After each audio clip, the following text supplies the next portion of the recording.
नमस्कार, टेकमाला टेक अपडेटमा स्वागत छ। म उस्मा। 27 वर्षदेखि इन्टरनेटको स्पिडमा मात्र होइन, प्रविधि सुविधा सृजनशीलतामा पनि सधैँ छिटो। वर्ल्ड लिङ्क, मनसँग जोडिएको तार, तपाईलाई पनि व्यक्त गर्दछ आभार। छिटो भनेकै वर्ल्ड लिङ्क।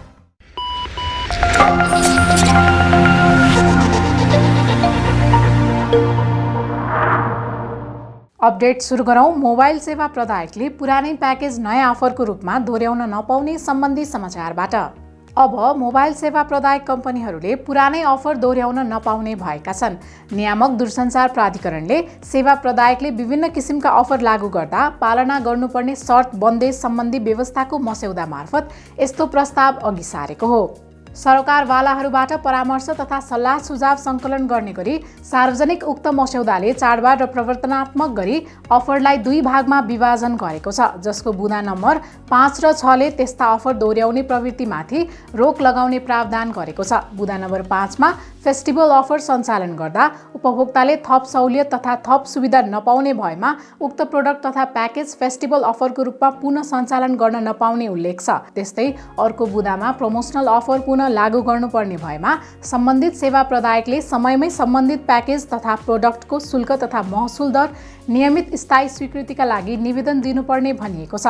शर्त तथा बन्देजका लागि तयार पारिएको मस्यौदामा वर्षभर ल्याउन पाउने अफर तथा प्याकेजमा समेत सीमा लगाउने प्रस्ताव अगाडि सारेको छ, जसअनुसार एक आर्थिक वर्षमा फेस्टिभल अफरको रूपमा एक पटकमा बढीमा 10 वटा मात्र र एक आर्थिक वर्षमा बढीमा कुल 100 वटा मात्र प्रोडक्ट तथा प्याकेज ल्याउन पाइनेछ। त्यस्तै एक वर्षमा प्रमोसनल अर्थात् प्रवर्धनात्मक अफर समेत 25 भन्दा बढी हुन नहुने बताइएको छ। फेस्टिभल अफर अधिकतम अवधि 15 दिनसम्म र प्रमोसनल अफर बढीमा 3 महिनासम्मका लागि हुनुपर्नेछ। यति मात्र होइन, सेवा प्रदायक कम्पनीले प्राधिकरणलाई 7 दिन अगाडि नै पूर्व सूचना दिएर मात्रै अफर लागू गर्न पाउनेछन्। दर्ता नभएका मोबाइल एमडिएमएसमा दर्ता गर्न निर्धारित म्याद समाप्त भएको 10 दिन बितिसक्दा समेत थप गर्ने योजना अहिलेसम्म सार्वजनिक भएको छैन। सरकारले चालु आर्थिक वर्षको बजेटसँगै ल्याएको आर्थिक ऐन मार्फत गरिएको यस्तो प्रावधानको समय सीमा सकिएसँगै अन्योलता सृजना भएको हो। भन्सार विभागले म्याद समाप्त हुनु अगावै 1 महिनाको म्याद थपका लागि अर्थ मन्त्रालयलाई सिफारिस गरेको बुझिएको छ, तर त्यस उप निर्णय भए नभएको विषय बाहिर आउन नसकेको हो। अर्थ मन्त्रालय, भन्सार विभाग र नेपाल दूरसञ्चार प्राधिकरण कसैले पनि अहिलेसम्म यस विषयमा सार्वजनिक सूचना जारी गरेका छैनन्। प्राधिकरण अध्यक्षको मौखिक निर्देशन भन्दै एमडिएमएसमा मोबाइल दर्ता गर्ने क्रम भने जारी छ। बजेट सार्वजनिक गर्दै अर्थमन्त्री प्रकाश शरण महतले भदौ 2079 देखि जेठ 15 को अवधिमा नेपालभित्र प्रयोगमा आएका तर एमडिएमएसमा दर्ता नभएका मोबाइल निश्चित शुल्क तिरी दर्ता गर्न गत असार मसान्तसम्मको समय सीमा तय गरेका थिए। उक्त अवधिमा करिब 50 लाख फोन दर्ता हुन बाँकी रहेको अनुमान गरिएको थियो। आर्थिक ऐन अनुसार आइफोन र 1 लाख रुपैयाँ भन्दा बढी मूल्यका फोनहरूका लागि प्रति सेट 10,000 रुपैयाँ, अन्य स्मार्टफोनका लागि प्रति सेट 3,000 रुपैयाँ र स्मार्टफोन बाहेकका बारफोनका लागि प्रति सेट 200 रुपैयाँ शुल्क निर्धारण गरिएको थियो। तर असार मसान्तसम्मको निर्धारित अवधिमा 2400 मोबाइल फोन मात्रै शुल्क भुक्तानी गरी एमडिएमएसमा दर्ता भएका छन्। यसबाट अधिकांश मोबाइल सरकारले व्यवस्था गरेको दर्ता प्रक्रियामै नआएको देखिन्छ। भन्सार प्रणालीको असक्षमताको सजाय लाखौं मोबाइल प्रयोगकर्तालाई दिन लागि भन्दै पछिल्लो समय सरकारको यस किसिमको कदमको आलोचना हुन समेत सुरु भएको छ। लाखौं मोबाइल दर्तामा नआएपछि सरकार त्यस्ता मोबाइल नेपालभित्र चल्न नदिने गरी ब्लक गर्न नसक्ने र दर्ता प्रक्रियामा समेट्न समेत नसक्ने अवस्थामा पुगेको छ।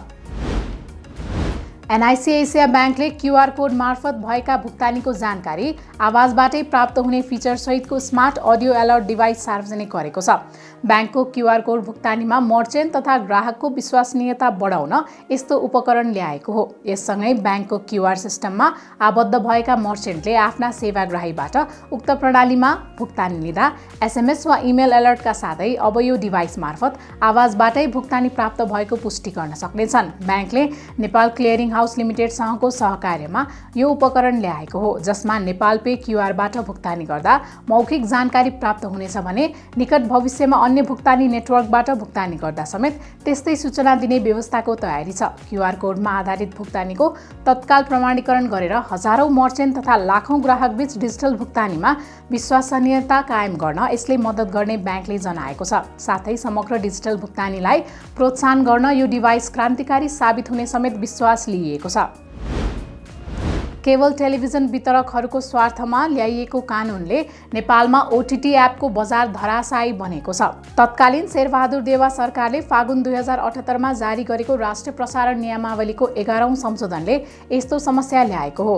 आइपीटीभी, डीटीएच जस्ता वितरण प्रविधि प्रयोग गरी असीमित सङ्ख्यामा नेपालभर टेलिभिजन च्यानलबाट कार्यक्रम प्रसारण गर्ने संस्था सरहको अधिकतम 1 करोड रुपैयाँ लाइसेन्स दस्तुर निर्धारण गरिएको छ, जुन सबै प्रकारका FM radio, television channel downlink, VHF television relay station, VOD, विदेशी कार्यक्रमको फ्रेन्चाइज स्वीकृति जस्ता सेवाको अनुमति पत्र भन्दा कयौं गुणा बढी हो। जबकि नेपालमा इन्टरनेट सेवा प्रदायक कम्पनीको लाइसेन्सको दस्तुर नै 3 लाख रुपैयाँ छ। सूचना तथा प्रसारण विभागका प्रवक्ता भरत गौतमले ओटीटी सेवाका लागि हालसम्म एउटा पनि लाइसेन्स जारी नभएको जानकारी दिएका छन्। सरकारको ओटीटी उद्योगलाई निरुत्साहित गर्ने कानुनले गर्दा net TV, NTTV, dish home go, सिनेमाघर, फोपी, चलचित्र टिभी, ओहो मुभी जस्ता प्लेटफर्महरू छायामा परेका छन्।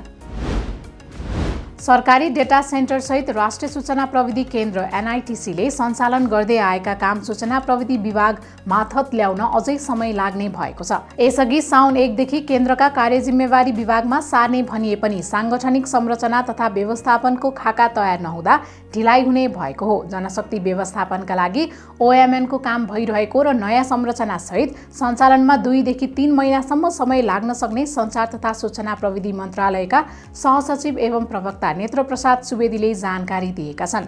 नयाँ संरचना कार्यान्वयनमा नआउँदासम्म एनआईटीसीको विद्यमान जनशक्तिबाटै काम गराइने उनले बताएका छन्। मन्त्रालयले सूचना प्रविधि विभाग मार्फत छुट्टै टिम तयार पारेर एनआईटीसीको कामलाई निरन्तरता दिन लागेको हो। यस अन्तर्गत एनआईटीसीले जिम्मा लिएको सरकारको एकीकृत डेटा सेन्टर जीआईडीसी, सरकारी सर्भर होस्ट, वेबसाइट डोमेन तथा इमेल सेवा, सरकारी नेटवर्क व्यवस्थापन, नागरिक एप, सूचना प्रविधि सम्बन्धी तालिम लगायतका काम नयाँ संरचना मार्फत सञ्चालन हुनेछन्। अवैध कल बाइपास गरेको भन्दै नेपाल प्रहरीले भारतीयसँगै 2 नेपाली नागरिकलाई पक्राउ गरेको छ। प्रहरीको केन्द्रीय अनुसन्धान ब्युरो सीआईबीको टोलीले बुधबार त्यस्तो कार्यमा संलग्न 3 जनालाई पक्राउ गरेको हो। भीमदत्त नगरपालिकाका केही व्यक्तिहरूबाट गैरकानुनी रूपमा शङ्कास्पद गतिविधि भइरहेको गोप्य सूचना प्रहरीलाई प्राप्त भएको थियो। सोही आधारमा ब्युरोबाट खटिएको टोली नेपाल टेलिकम र जिल्ला प्रहरी कार्यालय कञ्चनपुरको संयुक्त टोली परिचालन भएको थियो। त्यस क्रममा जङ्गबहादुर मल्ल र दिनेश मल्लको 5 तले घरमा जन्मराज जोशीले भाडामा लिएको 5औं तल्लाको फ्ल्याटको एउटा कोठाबाट विगत 4 महिनादेखि अवैध कल बाइपास हुन गरेको थाहा हुन आएको छ। भारतीयसँग मिलेर केही नेपाली नागरिकले नेपाल टेलिकमको एसआईपी बक्स कनेक्सन गरी कल बाइपास गरिरहेको अवस्थामा 3 जनालाई पक्राउ गरिएको हो। उनीहरूलाई आवश्यक कारबाहीका लागि जिल्ला प्रहरी कार्यालय कञ्चनपुर महेन्द्रनगरमा बुझाइएको छ। पक्राउ पर्नेमा भारतको दिल्ली घर भएका 41 वर्षीय गुलजार अहमद, दोधारा चाँदनी नगरपालिका 7 कञ्चनपुरका 40 वर्षीय प्रवीण खड्का र भीमदत्त नगरपालिका 10 जिमुवाका 47 वर्षीय दीपक सिंह बोहरा रहेका छन्। उनीहरूको साथबाट नेपाल टेलिकमको ल्यान्डलाइनको 60 लाइन क्षमता भएको SIP PBX connection line, gateway server CPU, NTC FTTH wifi router, worldlink wifi router, monitor, laptop, line cable, mobile लगायतका कल बाइपासमा प्रयोग हुने सामग्री समेत बरामद गरिएको सीआईबीले जनाएको छ। भन्सार छली गरी नेपाल भित्राइएको 41,81,000 रुपैयाँ बराबरका मोबाइल डिस्प्ले सहित 1 जना पक्राउ परेका छन्। बुधबार सशस्त्र बलको टोलीले बाँके जिल्लाको कोहलपुर नगरपालिका 11 स्थित कृषि बजार चोक नजिकैबाट उक्त परिमाणका मोबाइल डिस्प्ले सहित 1 जनालाई नियन्त्रणमा लिएको हो। भारत घर बताउने 36 वर्षीय नावेद अलीलाई 30 नम्बर बागेश्वरी गढ बाँके र राजस्व चुहावट नियन्त्रण सुरक्षा बेस कोहलपुरले नियन्त्रणमा लिएको उल्लेख छ। C7P 8999 नम्बरको मोटरसाइकलमा सवार अलीले विभिन्न ब्रान्डका मोबाइलका डिस्प्लेको बिल बिजक फेला नपरेपछि नियन्त्रणमा लिएको हो। अलीलाई बरामद डिस्प्ले तथा मोटरसाइकल सहित आवश्यक कारबाहीका लागि नेपालगञ्ज भन्सार कार्यालय जमुनाहा बाँकेमा बुझाइएको छ। यस्तै सशस्त्र प्रहरी बलले शंकास्पद देखिएको भन्दै 21 लाख रुपैयाँ बराबरको रिचार्ज कार्ड पनि बरामद गरेको छ। बाँके जिल्लाको राप्ती सोनारी गाउँपालिका 1 कुसुम बजारबाट साउन 10 गते सशस्त्र प्रहरीले 21 लाख रुपैयाँ बराबरको रिचार्ज कार्ड बरामद गरेको हो। बरामद रिचार्ज कार्ड राजस्व अनुसन्धान कार्यालय कोहलपुरमा बुझाइएको छ र उक्त रिचार्ज कार्ड मोबाइल सेवा प्रदायक कम्पनी नेपाल टेलिकम र एनसेलको भएको उल्लेख छ। त्रिभुवन विश्वविद्यालय त्रिवी अन्तर्गतको इन्जिनियरिङ अध्ययन संस्थान आइओईले इन्जिनियरिङ कार्यक्रमहरूको पाठ्यक्रम र शुल्क परिमार्जन गर्ने भएको छ। यसै शैक्षिक वर्षदेखि लागू हुने गरी परिमार्जनको तयारी भइरहेको संस्थानको डिन प्राडा शशिधर राम जोशीले जानकारी दिएका छन्। उनका अनुसार हाल स्नातक तहमा लिइरहेको 3,50,000 रुपैयाँ शुल्क बढाएर 7,70,000 पुर्याइनेछ। हाल लिइरहेको शुल्क 2053 सालमा तोकिनुका साथै प्रत्येक वर्ष 10% का दरले बढाउने निर्णय भएको थियो। यद्यपि हालसम्म त्यही शुल्कमा इन्जिनियरिङ पाठ्यक्रम सञ्चालन भइरहेको थियो।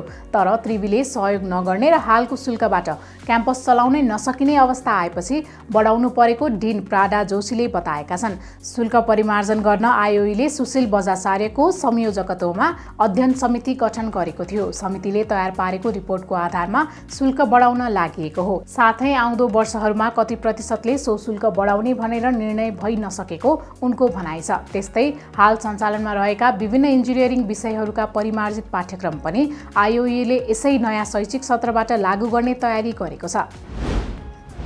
स्यामसङले आफ्ना बहुप्रतीक्षित नयाँ उत्पादनहरू सार्वजनिक गरेको छ। दक्षिण कोरियाको राजधानी सोउलमा ग्यालेक्सी अनप्याक्ड इभेन्ट गर्दै कम्पनीले Z fold 5, Z flip 5, S9 tablet, watch 6 लगायतका प्रोडक्ट सार्वजनिक गरेको हो। सार्वजनिक गरिएको प्रिमियम फोन जेड फोल्ड 5 को सुरुवाती मूल्य कम्पनीले $1,779 अर्थात् करिब 2,35,000 रुपैयाँ तोकेको छ।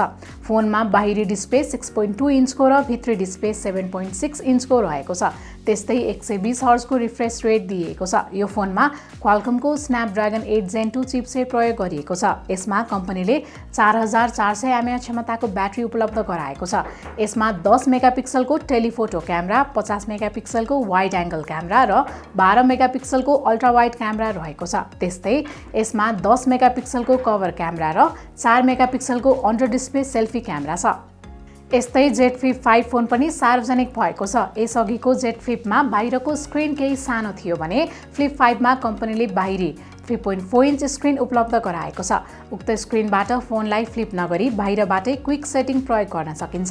यो फोनमा स्न्यापड्रागन 8 जेन 2 प्रोसेसर छ। 6.7 इन्च एफएचडी डिस्प्ले भएको यस फोनको रिफ्रेश रेट 120 हर्ज रहेको छ। क्यामेराको सन्दर्भमा यसमा 12 मेगापिक्सलको अल्ट्रा वाइड र 12 मेगापिक्सलको वाइड क्यामेरा रहेका छन्। सेल्फी पारखीका लागि 10 मेगापिक्सलको क्यामेरा छ। कम्पनीले यसको सुरुवाती मूल्य $979 अर्थात् करिब 1,30,000 रुपैयाँ कायम गरेको छ। ग्यालेक्सी ट्याब एस लाइनअपमा नयाँ सिरिज पनि थपिएको छ। कम्पनीले कन्टेन्ट क्रिएटरलाई केन्द्रित गर्दै एन्ड्रोइड ट्याब्लेट सार्वजनिक गरेको हो। ट्याब S9 को इन्ट्री लेभल मोडल 11 इन्चको छ। प्लस मोडल 12.4 इन्चको र अल्ट्रा मोडल 14.6 इन्चको रहेको छ। यसमा स्न्यापड्रागन 8 जेन 2 एसओसी प्रोसेसर दिइएको छ। क्यामेराको सन्दर्भमा भने यसमा 12 मेगापिक्सलका दुईवटा अल्ट्रा वाइड फ्रन्ट क्यामेरा र 13 मेगापिक्सल तथा 8 मेगापिक्सल अल्ट्रा वाइड क्यामेरा रहेको छ। यसमा कम्पनीले 11,200 mAh क्षमताको ब्याट्री उपलब्ध गराएको छ। ट्याब S9 को सुरुवाती मूल्य $779.99 अर्थात् करिब 1,05,000 रुपैयाँ तोकिएको छ। यस्तै स्यामसङ ग्यालेक्सी वाच 6 सिरिज पनि सार्वजनिक भएको छ। स्यामसङको वाच 6 40mm र 44mm गरी दुई भर्सनमा छ, जसको मूल्य क्रमशः $300 अर्थात् करिब 39,000 रुपैयाँ तोकिएको छ। त्यस्तै कम्पनीले वाच 6 क्लासिक अन्तर्गत 34 र 47mm भेरिएन्ट पनि सार्वजनिक गरेको छ। यी भेरिएन्टको सुरुवाती मूल्य क्रमशः $400 अर्थात् करिब 52,000 रुपैयाँ तोकिएको छ।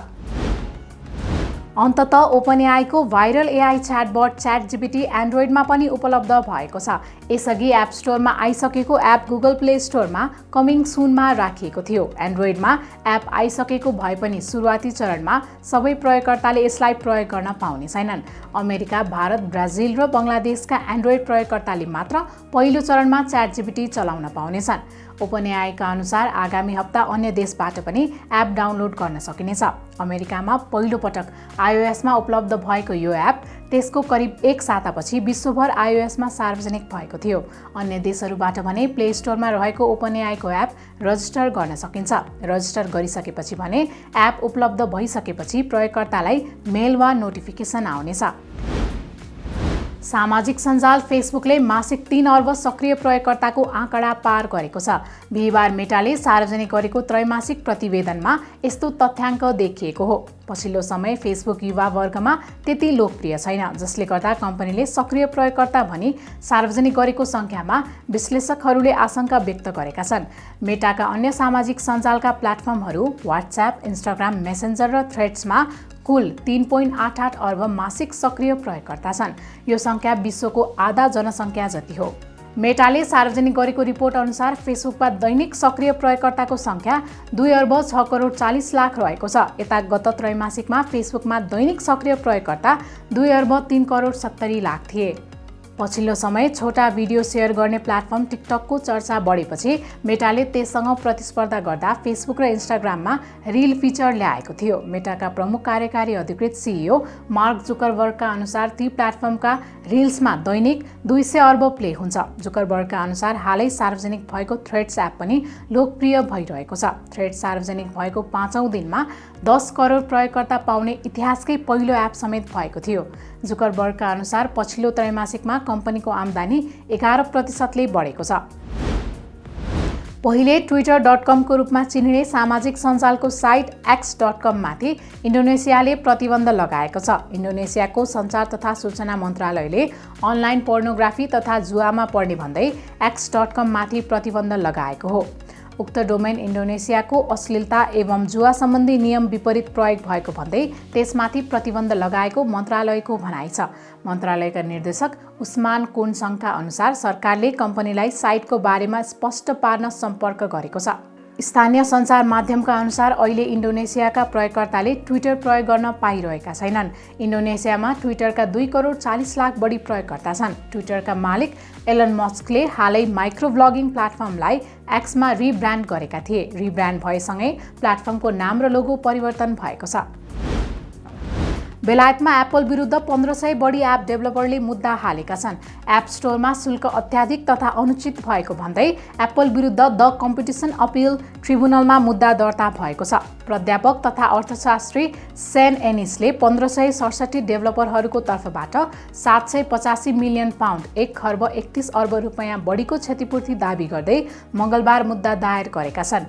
उनले मुद्दा विवरणमा एप्पलले इन एप पर्चेजमा लिने 15 देखि 30% कमिसन एकाधिकार भएको र त्यसले डेभलपर र प्रयोगकर्ता दुवैलाई आर्थिक भार थपेको उल्लेख गरेका छन्। पछिल्ला केही वर्षमा एप्पल सर्भिस बिजनेसको कमाई बढिरहेको छ।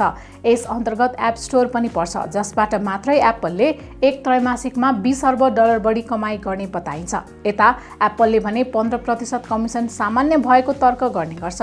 साथै एप स्टोरका कारण नै युरोपका डेभलपरहरूले तयार पारेका उत्पादन विश्वका 175 देशहरू पुगेको उसको भनाइ छ।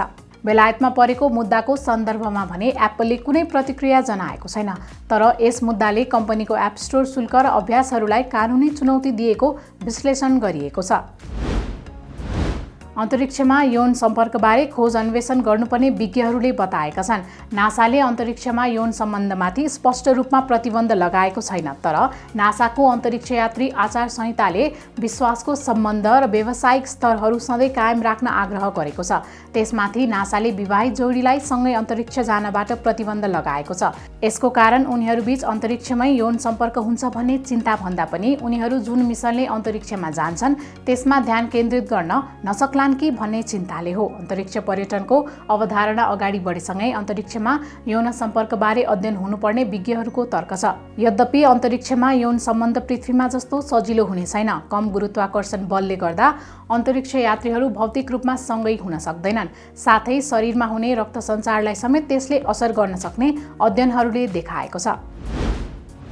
टेकमाना टेक अपडेट आजलाई यति नै। प्रविधि सम्बन्धी विभिन्न जानकारीको लागि टेकमाना हेर्दै गर्नुहोला। आजलाई भने बिदा दिनुहोस्। नमस्कार।